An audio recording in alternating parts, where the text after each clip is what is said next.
For my 10th anniversary, I thought I want to share some behind the scenes footage of my current animation A New Era is Beginning, which is currently 8 months ago I released this. So, without further ado, let's get into it. The start of the scene that you saw was all entirely pre-rendered in Cinema 4D. That is until Ape got upgraded and it all changed into being rendered in real time in Unreal Engine 5. During this, you may also have noticed that the animation has gotten a lot better, and that's because it was all done in motion capture. The way how I did this by using a Xbox One Kinect camera, where I would record myself doing all these movements, and also a software that supports an Xbox One camera. Then I would record myself doing all of these movements by myself. Then the camera and the software will detect my movement, and I'll be able to import them into any digital skeleton. So here's how it looks like when I did these movements. For this movement here, as an example, I had to make sure that all of my body parts were visible in front of the camera.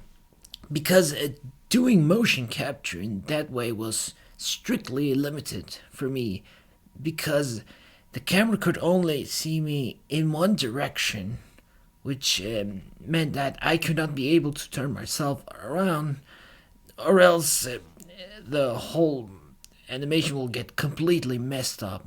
And the same thing is if one of my body part gets covered from the camera's perspective, it will also not read it properly, and thus things will look a bit messed up. Here are some side-by-side footages of the actual scene itself, and one where it was seen out of camera, and also how it looks like when I did these movements all by myself.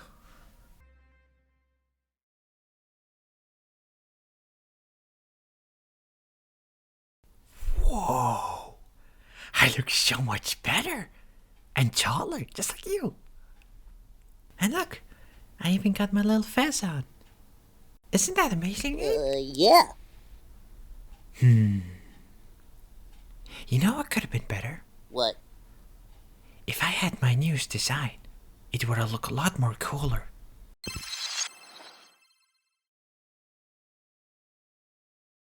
Well, that was easy. Hey, hold on a minute. What about me? Am I not gonna get my newest design? Well, what do you know? It sure was easy. Well, now that we have all got an upgrade, it is time for us to do what we're meant to do. And by that, I obviously mean that we are going to shoot you with our... Wait a minute, you did not bring any gun with you. No, I didn't. But that's okay. I can just punch them with my big fist instead. That's actually a good idea. Let's do this. Hey, come back here. Freeze. I could show you more of compilation of me doing these movements, but I think that will get too repetitive. So instead, I'll move on with showing some out of camera scenes of every scenes that I made for this whole opening here.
And I think I want to conclude all of this by obviously talking a little bit about the Thank You Lorne image that I showed at the very end. So here's how it all looks like from all angles.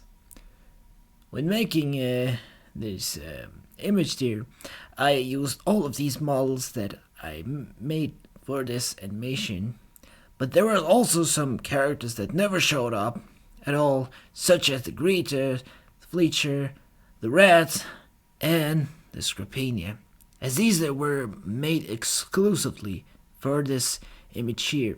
Then there are some other characters that hasn't been shown up, but weren't exactly made for this image. Instead, these models, such as the Slog and the rest of these characters from Munch's Odyssey, were all taken directly from my old fan game Narwhal, but instead I polished their models and their texture so that they blend well with the rest of their characters.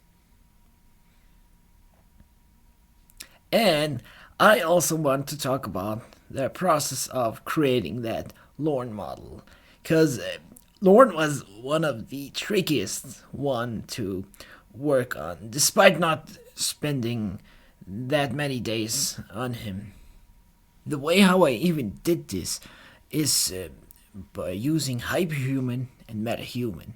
What I did is I first started using Hyperhuman, which is a website that allows you to create a 3D polygonal model head of anybody's face. So I took a picture of a Lorne where his head is facing straight forward, uploaded it to the website, and he created a polygonal head of him, which looked quite good.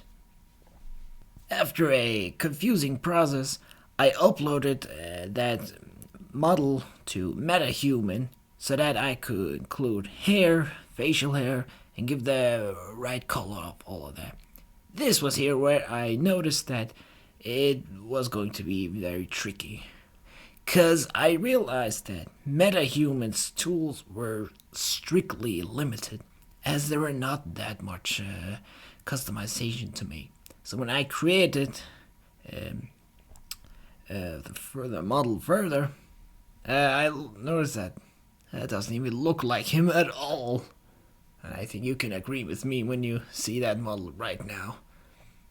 That is, until I looked at him at the top and I started thinking, hey, it does actually look like him right now.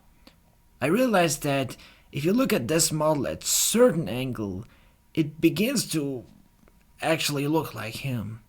So I thought, okay, I think I have to think outside the box. But I thought I couldn't do anything else with him in MetaHuman. So when I uploaded that model to Unreal Engine, I had to manually tweak the model by myself by changing the normal texture and also his hair and his facial hair through Photoshop. So the one you see on the left is the actual model itself imported straight from MetaHuman, and the one you see at the right is the one that was photoshopped by myself. And the way how I did this is to render this image here twice. One where he has his hair and one where he's extremely bald, which I will never show this to the public ever, because you're not gonna like this. And this was here where I was able to make his hair and his facial hair look correct. But that's not all, because even the lighting and his facial expression was also important to work on so that it really did look correct. And yeah, that's actually all I had to talk about. Thank you all so much for watching, and also thank you all for 10 years as well. Bye bye.